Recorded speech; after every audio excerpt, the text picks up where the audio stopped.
Hello everyone, my name is Hannah Nicole Hinayan, a first-year psychology student from OLFU. There's a statement that says, listening to fortune tellers can help you plan better things for the future.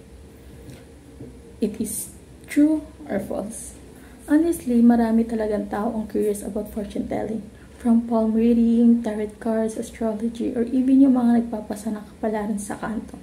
Lahat yan naging parte na ng culture sa iba't ibang bansa. Some people believe na nakakatulong ito sa future, pero may iba naman na sa tingin nila wala itong solid basis at parang entertainment lang. So in this presentation, I'll share both sides kung paano siya nakakatulong and at the same time, bakit hindi rin siya reliable.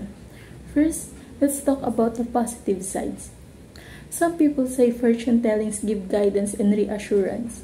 Halimbawa, kapag nalilito ka kung anong gagawin mo sa buhay, minsan nakakagaan ng loob na may naririnig kang prediction kahit hindi siya sure.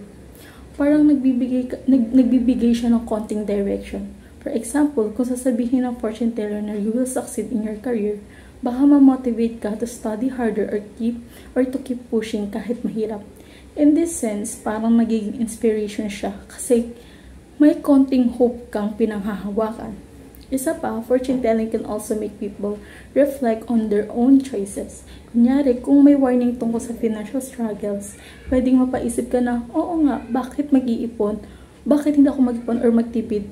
So, kahit hindi proper prediction, minsan yung message ay nagiging wake-up call. In short, hindi accurate. Pwede pa rin itong magtulak sa tao na maging mas responsible and magplano for future. Pero, on the other hand, maraming dahilan kung bakit ito pwedeng mali. Fortune telling is not based on science. Madalas general lang ang sinasabi nila na pwedeng i-apply sa kahit sino. Kung sobra kang mag-rely sa fortune teller, pwedeng maging mali ang decision mo. For example, kung sinabi nila na hindi ka pwede pumasok sa bagong opportunity, baka mawalan ka ng chance na mag-grow. Or kung sinabi nilang magiging successful ang isang risky move, baka mapasubo ka at mawalan ng pera or time. Instead of helping, minsan nakaka-mislead pa siya. Another problem is dependency. Kung nasanay kang laging kumukonsulta sa fortune teller, baka nawalan ka ng tiwala sa sarili mong decision making. Planning for future dapat nakabase sa real action like studying hard, managing your finances, setting realistic goals, and living healthy. Yan ang mas sure way kaysa sa prediction. Fortune telling can't guarantee success, pero effort, discipline, and wise decision can. So to conclude, listening to fortune tellers might help you feel comforted, inspired, or even more reflective. Pero hindi siya dapat maging main source of planning. Pwede mo siyang ituring as entertainment or motivation. Pero at the end of the day, nasa sarili mong action and choices ang discipline. Ang discipline pa rin ang tunay na future.